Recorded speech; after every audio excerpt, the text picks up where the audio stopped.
광고 때도 말씀드렸지만 우리가 믿는 신앙인 크리스찬으로서 교회 다니는 성도로서 하나님이 명령하신 예식이 있는데 우리가 삶에서 형식을 행동으로 해야 될 그 시기인데 그게 세례와 성찬식입니다. 식은 그 자체가 본질이나 그리고 그 능력이 되는 것은 아닙니다.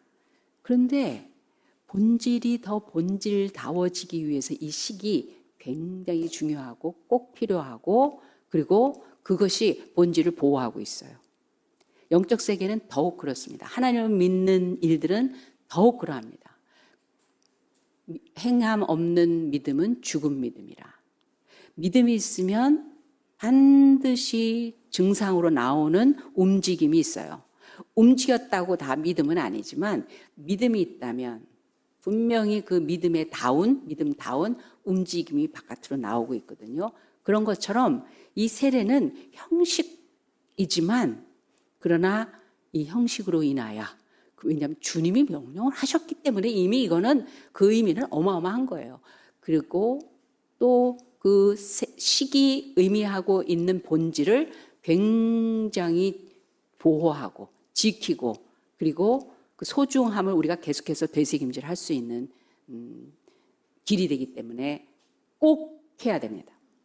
교회 다니는 사람이 됐다, 하나님을 믿는 사람이 됐다 하면 이 세례식과 성찬식에는 반드시 참여해야 됩니다. 세례식은 한 번이고 성찬식은 필요할 때마다, 예배 때마다 우리가 성도가 같이 하나님 안에서 그 의미를, 구원의 의미를 되새김질할 때마다 우리가 나누는, 왜냐하면 기념하라고 하셨으니까요. 우리가 결혼할 때 결혼식을 합니다. 하는 사람도 있고 안 하는 사람도 있고. 왜냐하면 그게 그렇게 중요하지 않기 때문에. 그거는 그냥 우리가 사랑하고 서로 영원히 변함없이 또 평생을 같이 살기로 결단하고 그러다 보니까 뭐 형편도 안 되고 그리고 그거 나는 중요하게 생각하지 않아요. 그래서 그냥 얼마든지 살 수 있습니다. 그래서 결혼식이 되게 중요해요. 식은 중요해요. 우리가 지금 알고 있는 서양식의 결혼, 신랑과 신부가 있고 주례가 있고 또 신랑이 먼저 나가고 그다음에 신부가 아빠 손잡고 걸어가고 이거는 사람이 만든 게 아니에요. 사람이 그 서양식으로 만든 게 아니에요. 이건 성경에 있는 기독교 신앙의 원리에서 만든 거예요. 가정을 이룬다는 것, 한 남자와 한 여자가 서로 사랑함으로 평생 그리스도의 가정, 하나님의 가정, 하나님의 섭리로 인하여 하나가 돼서 그리고 그 뜻을 파트너십으로 마음을 모으고 그리고 열심을, 목적을 향해서 가족을 이루면서 살아가는 그게 결혼인데 결혼식은 장소 있고 데코레이션 있고 사람 있고 잔치 있고 그런 정도가 아닌 거예요. 식인데 거기에 주인공이 있고요. 그 주인공이 그 자리에 있도록 만든 부모님이 계시고요. 그리고 주례가 있고요.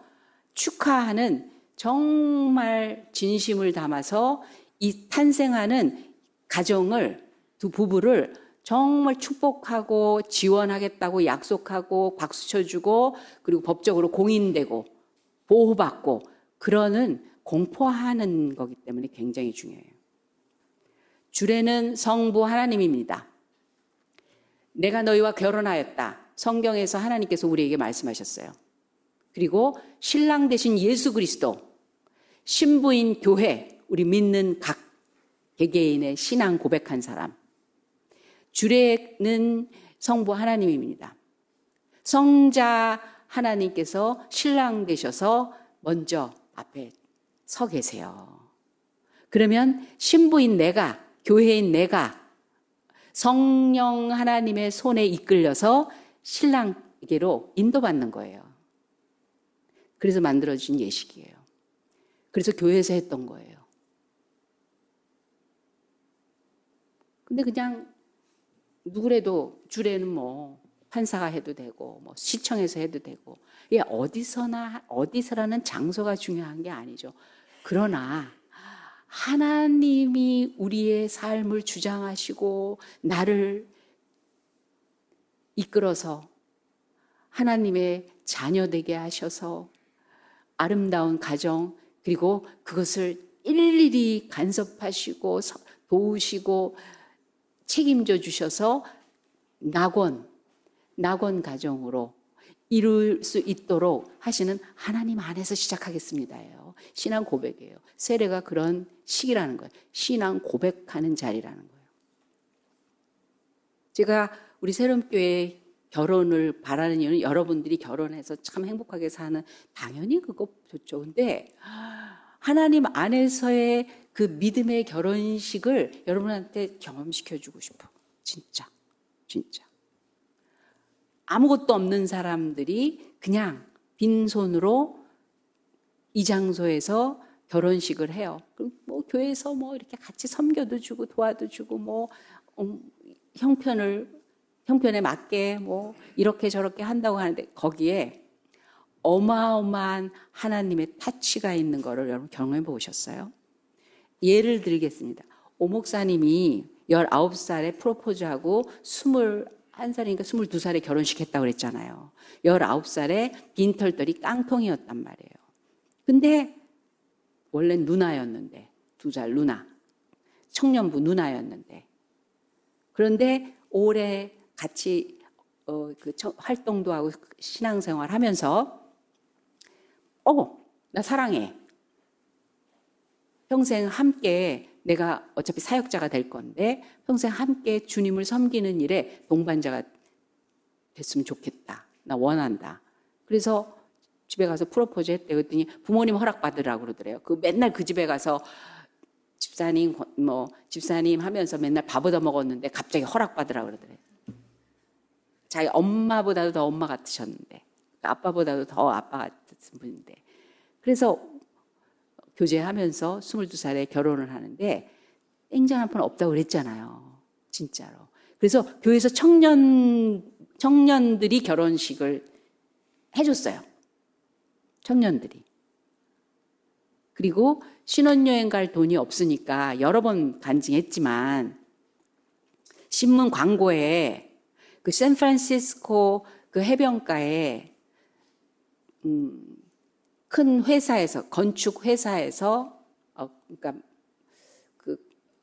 콘도미니엄 지어놓고 분양하는 거죠. 장사하는 거기서 광고지를 냈는데 하룻밤에 19불 99인데 살 사람 와서 실험 한번 해보라는 거예요. 그래서 하룻밤 19불 99 할 테니까 원하는 사람 신청하면 얼마 기간 동안에 그때 딱 광고가 뜬 거예요. 주님이 허락하셨구나 신혼여행을. 그래서 그거를 신청하고 교회에서 결혼식을 하는데 너무 아름다웠다는 거예요. 전 그 사진 다 봤어요. 오 목사님 아버지는 결혼식에 참여도 안 하셨어요. 남호랭교 그때는 그 일본 이상한 사이비 종교에 빠지시고 그 닥터였던 분이 닥터였죠. 제 기억으로는. 그 인테리가 너무너무 어려운 상황에서 그렇지만 두 사람이 결혼하는데 교회에서 너무 아름답고 너무 축복받았고 그 은혜가 그렇게 컸대요. 몇 사람이죠? 교회 몇 사람이죠? 청년들하고. 그리고 깡통집에서 사십니다. 그냥 컨테이너 같은 집이에요. 차를 타고 신혼여행 그 콘도미니엄 가면서 딱 손을 잡고 그랬대요. 이번에 결혼하는데 내가 이런 좀 부족한 상태라서 좀 멋있는 곳으로 데려가고 싶었는데 못해서 미안해. 내가 그렇지만 매년 해외로 결혼 기념일을 여행시켜 주겠다고 그랬대요. 그랬더니 작년인가 재작년인가 일본으로 결혼 기념일 여행을 일본으로 갔는데 비행기 안에서 그러더래요. 손을 이렇게 잡으면서. 나는 자기가 결혼해서 결혼식 끝나고 나서 콘도미니엄으로 자동차 타고 그것도 장인어른 차를 빌려가지고 가는 거예요. 그러면서 매년 해외로 기념 여행을 내가 데려가겠다고 그럴 때 그동안에는 그래도 멋있어 괜찮아 그랬다가 내가 미친 엑스하고 결혼하는구나 그랬다 그러더래요. 있을 수 없는 일인가. 그때 철렁하더래요. 약간 또라이구나. 그런데 예외 없이 매년 그랬다는 거예요. 매년 그래서 일본 여행 가면서 너무 신비롭다고 그러더래요. 당신은 어떻게 그럴 수가 있냐. 하나님 안에서의 삶과 체험은요, 우리가 진짜 그 속으로 빠져들어가 보기 시작을 하면 너무 달라요. 식부터 달라요. 그냥 개개인의 삶뿐만이 아니라 식부터 달라요. 우리가 돈의 노예가 되지 않게 하세요. 형편의 노예가 되지 않게 하세요. 사람들의 평가의 노예가 되지 않게 하세요. 내 사고방식과 경험의 노예가 되지 않게 하세요. 내 두려움과 염려의 노예가 되지 않게 하세요. 내 성적표의 노예가 되지 않게 하세요. 내 배경과 가문과 형편, 처지, 사람들의 인정하는 그 수준의 노예가 되게 하지 않아요. 언제나 새 일을 행하시는 하나님. 그리고 똑같지 않은 매일매일이 다른 메뉴가 준비되어 계신 그런 하나님이십니다. 그 세례는 왜 받으라고 했냐면요. 세례는 나는 이제 내가 사는 것이 아니라 내 생각, 내 방법, 내 노하우와 내 형편과 내 배경과 내가 갖고 있는 그거 가지고 열심히 살아왔던 그런 것이 아니라 이제 그거는 비우고 하나님이 채우신 것, 더 온전하고 거룩하고 우리다운 거, 나다운 건 이 세상에서 만들어진 게 아니거든요. 나는 하나님의 손에서 만들어졌기 때문에 하나님의 속에서 나다운 걸로 채우는 그거에 대한 공포거든요. 여러분, 동거하는 사람과 결혼해서 남편과 아내 되는 것으로 출발하는 사람은 근본적으로 달라요. 왜 그런지 아세요? 동거는 그냥 나랑만 있는 거야, 나랑만. 근데 결혼은 사회적으로, 법적으로, 친인척 간, 친구 간, 모든 사람들한테 공인받는 거라서요, 굉장히 자유합니다. 굉장히 수준 있는 위치로 바뀌는 거예요. 나 한 사람이라는 이름 가지고 살다가 누구의 아내, 누구의 남편, 이런 가족의 일원이 되고, 법적으로 결혼한 사람이라는 위치로 가고, 사회에서 그 사람들을 어떻게 인정하고, 그렇게 가는 거랑, 갈 때 못 갈 때 구분해야 돼요. 동거는 달라요. 전혀 달라요. 그래서 식이 중요하다는 거예요. 식이 중요하다는 거예요. 그리고 다른 사람들 앞에서 공인받는다는 것은 보호받는 것이기도 하고 내 마음이 정화되는 겁니다. 나는 이제 누구인가에 대해서 다른 인식을 갖게 되는 거기 때문에. 그리고 하나님이 보시고 천사들에게 둘러싸여서 그것이 어떤 축제인지 증거받고 사탄 마귀가 부러워서 배 아파서 얼마나 미워서 어쩌지 못하는 모든 영적 세계에 발표되는 거기 때문에 엄청난 움직임이 있어요. 우리가 살짝 그런 걸 경험하긴 했지만 그래서 굉장히 신나면서도 두려우면서 그 두려움이 무서워서가 아니라 정말 이 정도의 의미 있는 거를 나한테 허락하셨구나. 그리고 나도 그렇게 살겠다는 거예요. 바울은 이 세례를 고린도전서 10장 1절에 이렇게 얘기합니다. 1절부터. 그거를 홍해가 갈라져서 이스라엘 백성들이 홍해를 마른 땅으로 건넜던 걸로 비유를 한 거예요. 세례는 그런 거더라.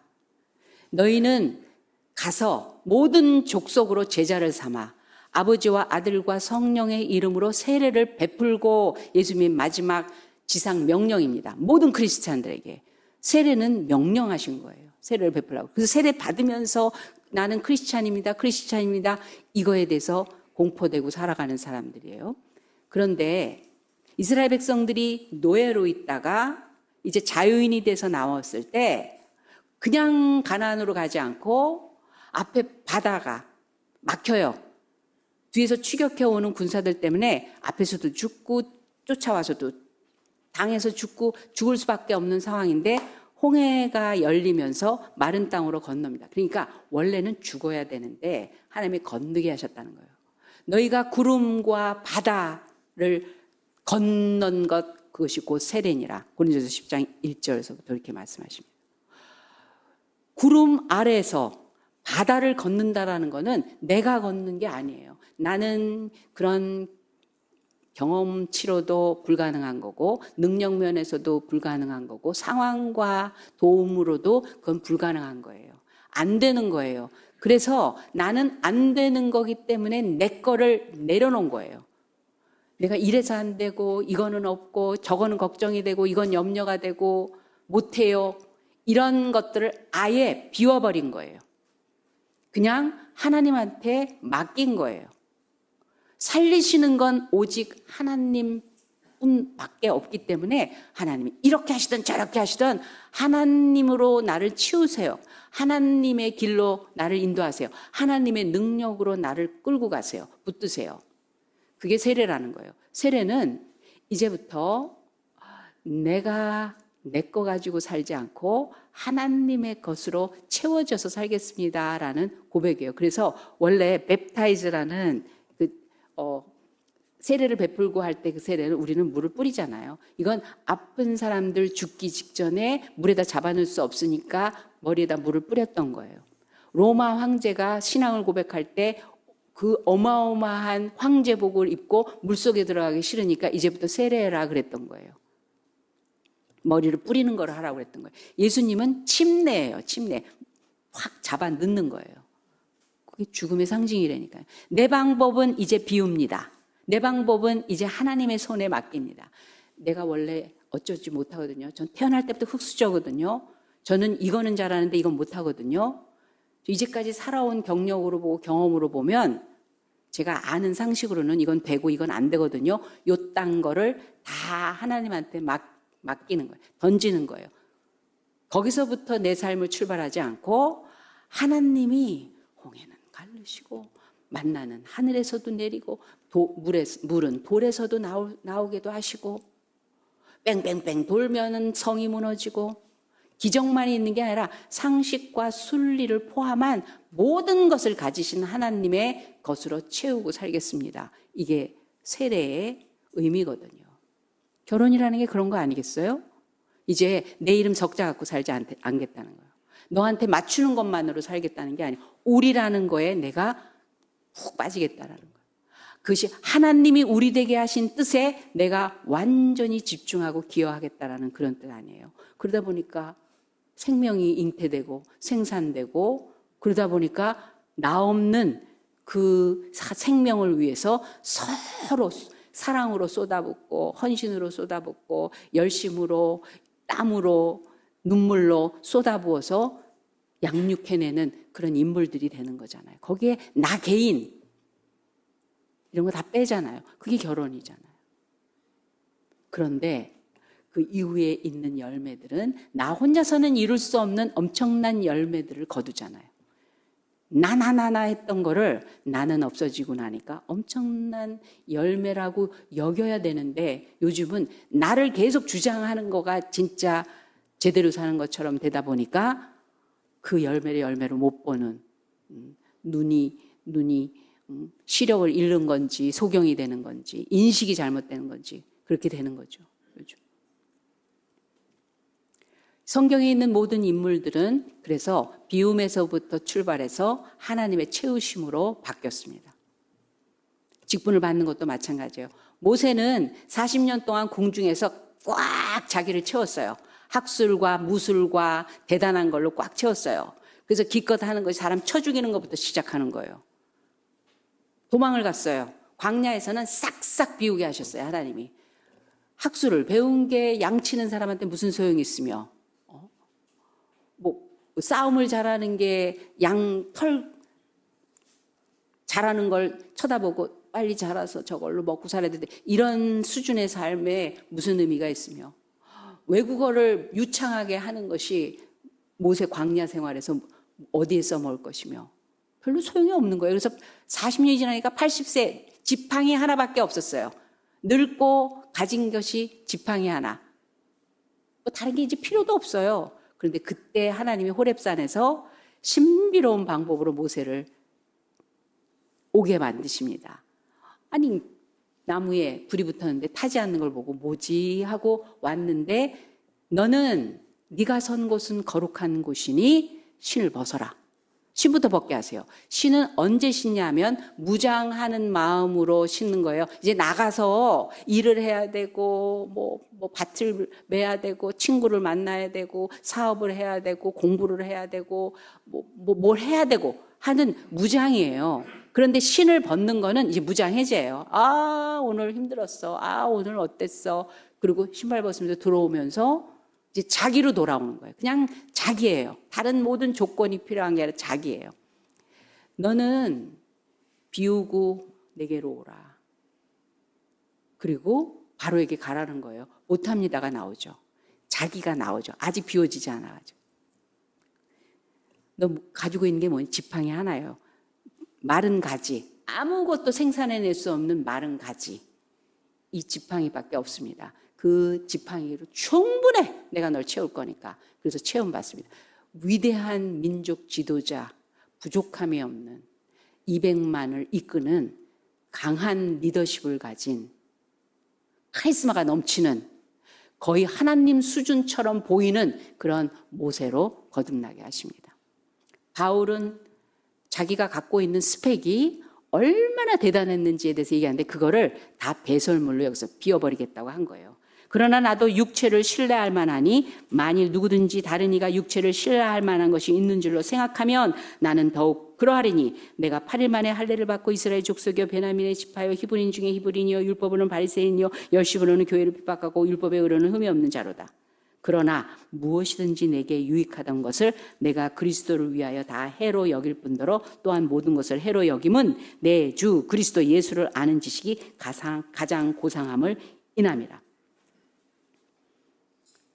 배경, 실력, 학벌, 가문, 재산, 보장받은 것들 빵빵한 사람이었어요. 그럼 된 거 아니에요? 우리 직업을 얘기할 때 의사, 판사, 변호사, 사장, 어떤 큰 회사 사장, 상무이사 막 이런 소리 들으면 굉장히 많은 게 보장되어 있는 것 같은 인식이 돼요. 여러분, 교회도요, 큰 교회는 인정될 만한 게 많아요. 아, 뭔가 안전해. 뭔가 하나님이 하시는 일이 하나님이 기뻐하시고 하나님 부어주신 축복이 있고, 저기는 우리가 염려할 게 거의 없어. 근데 조그만 교회는 어느 교파예요? 무슨 교단이에요? 왜 물어보면 2단이면 안 되니까. 시시해. 직업군만 가지고도 우리는 왠지 인격자일 것 같고 먹고 사는 거는 어느 정도는 이제 대충 보장될 것 같고 이런 것처럼 생각한다고요. 근데 그런 스펙이요, 바울은 빵빵했다니까요. 근데 그거를 다 해로 여긴대요. 그래 봤자 그 스펙 가지고 하나님을 죽였다는 거예요, 자기가.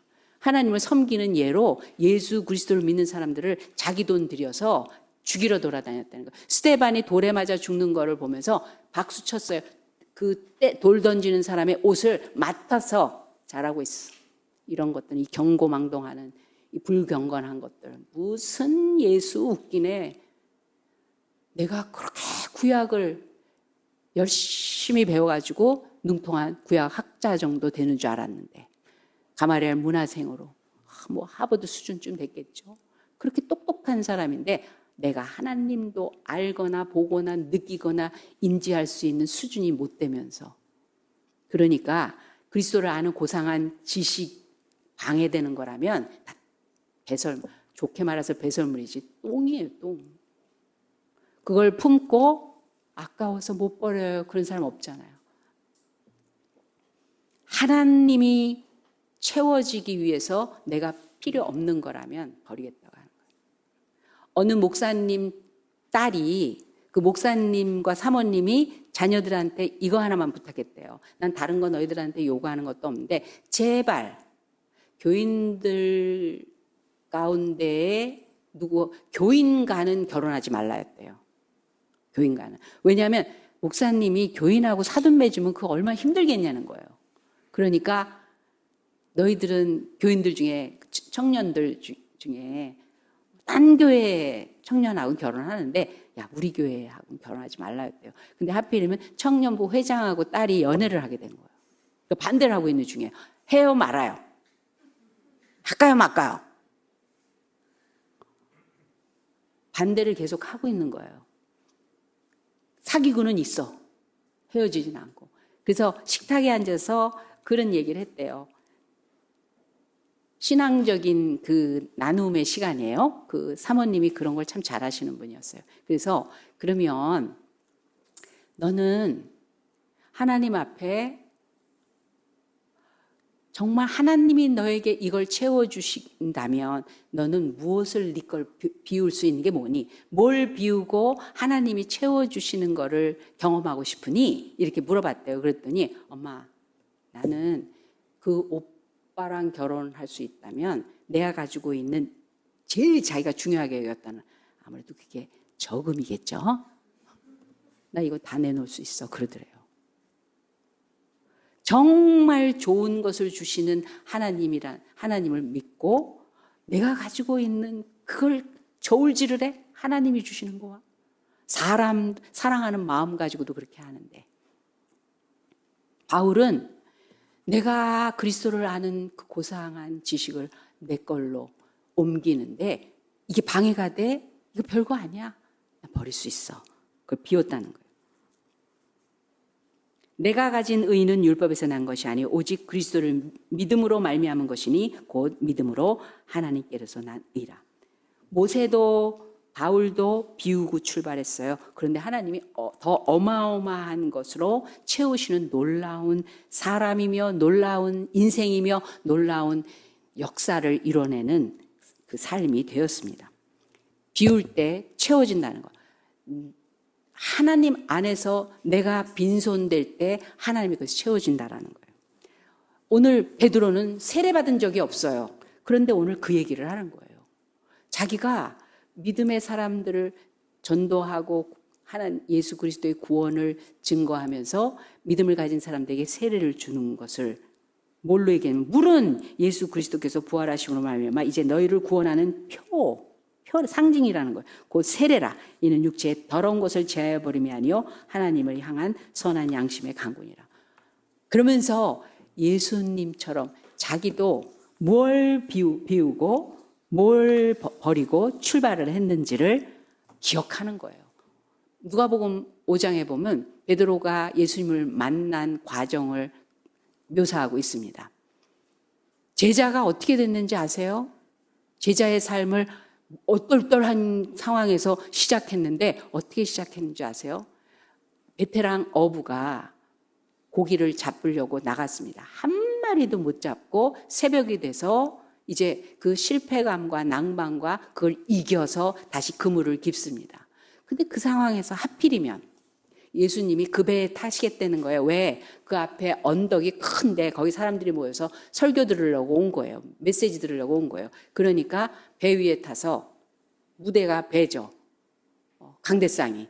그리고 사람들에게 설교하시겠다고 하는데 하필은 베드로 배예요. 베드로는 관심 없습니다. 내가 관심 있는 거는 고기예요. 고기.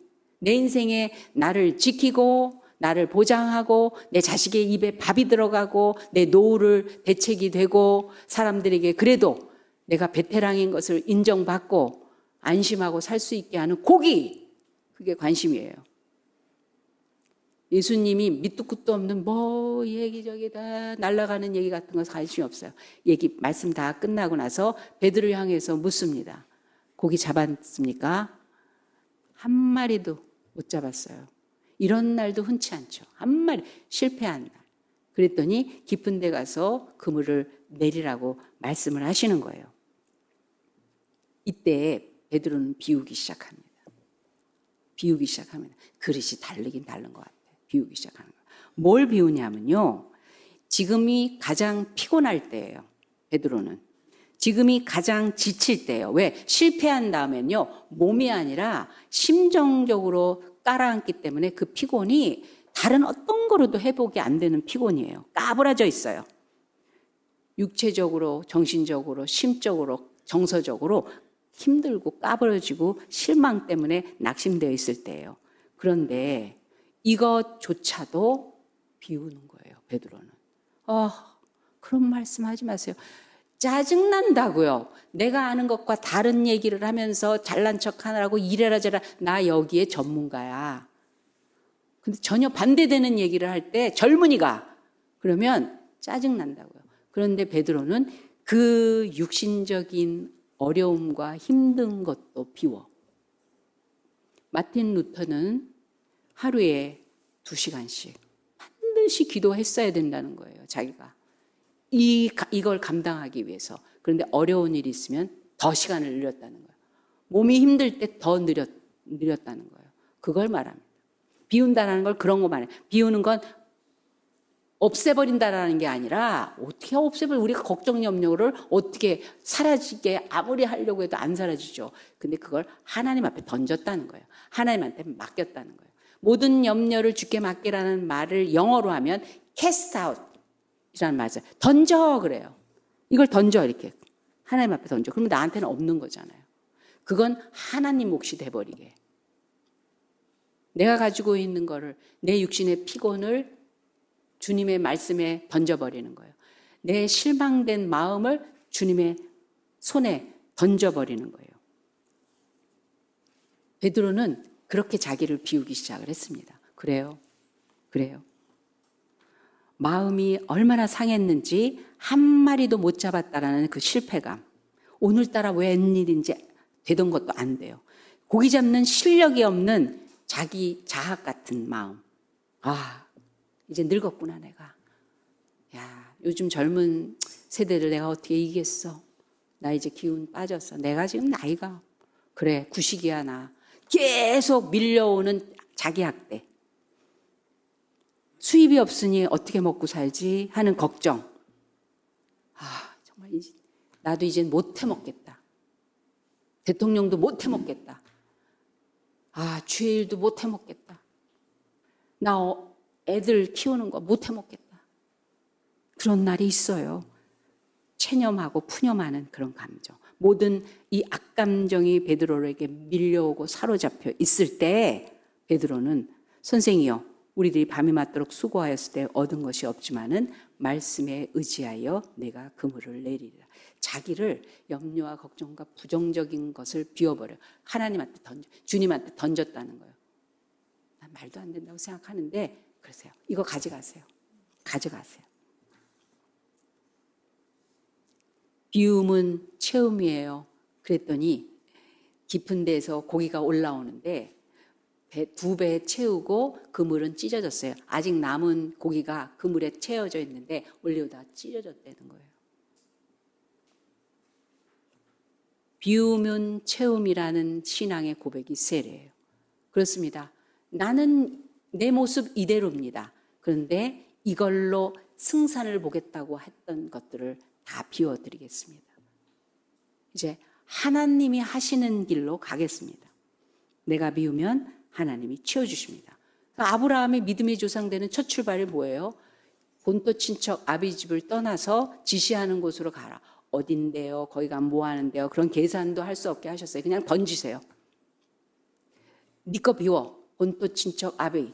그 속에 있는 아브라함이라는 정체성이 거기서 형성됐는데 그거를 다 싹 비우고 떠나래요. 어떻게 될 건데요? 그냥 내가 채우는 거 보면서 경험하면서 하나씩 가르쳐 줄 테니까 따라와. 그거거든요. 베드로는 뭐까지 비웠는지 아세요? 주님이 이제부터 너를 사람 낚는 어부가 되게 하리라. 베드로라. 이렇게 얘기했을 때 다 버려두고 떠났다고 그렇게 얘기합니다. 여러분, 배를 맡기고 예수님을 따라간 게 아니래요. 그러면 다시 돌아와. 하다가 힘들면, 생각하고 다르면. 옆에 있는 친구들에게 선물 주고 간 게 아니에요. 그러면 고마워서라도 계속 뭔가 내가 가지고 있는 배, 그 인식을 계속 할 수 있는 기회가 올 거예요. 나중에 기회가 되면 사용해야지 그래갖고 딴 데다 이렇게 간직한 것도 아니에요. 따를 때 다 버려두고 따랐다 했어요. 엘리야를 하나님께서 이제 너는 고만하고 엘리사에게 기름 부어서 너 다음 선지자로 만들어라 그랬어요. 근데 엘리사는 어떤 사람이냐면요. 소 12결의를 가지고 밭을 맸던 사람이에요. 한 결의에 2마리야. 그러니까 소 24마리를 끌고 다니면서 고랑을 팠대요. 믿어지세요? 도대체 그 근육질이 도대체 어떤 사람이에요? 그런 사람이에요. 시대가 더 악해서 엘리야 시대보다 영감을 곱절 주세요. 이렇게 기도했던 사람이에요. 그런데 하나님께서 그를 부르실 때 이 24마리 소를 다 잡아서 사람들 초대해서 다 먹어버리게 했어. 소 한 마리가 몇 근 나오게요?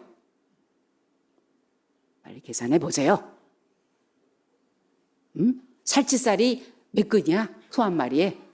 부채살이 얼마야? 보통 200근에서 300근 나온대요. 24마리.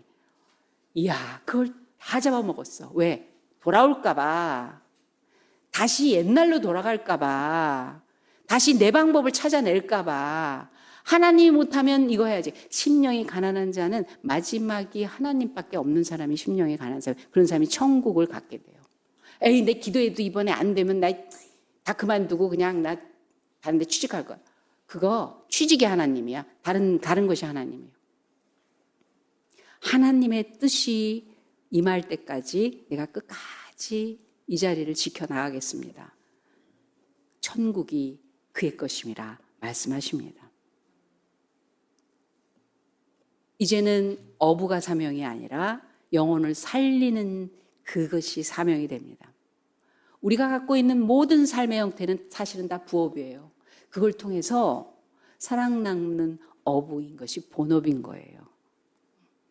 우리가 비울 때 채워지는 하나님의 것들은 우리는 생명을 살리는 그런 사람들. 노래가 생명을 살려.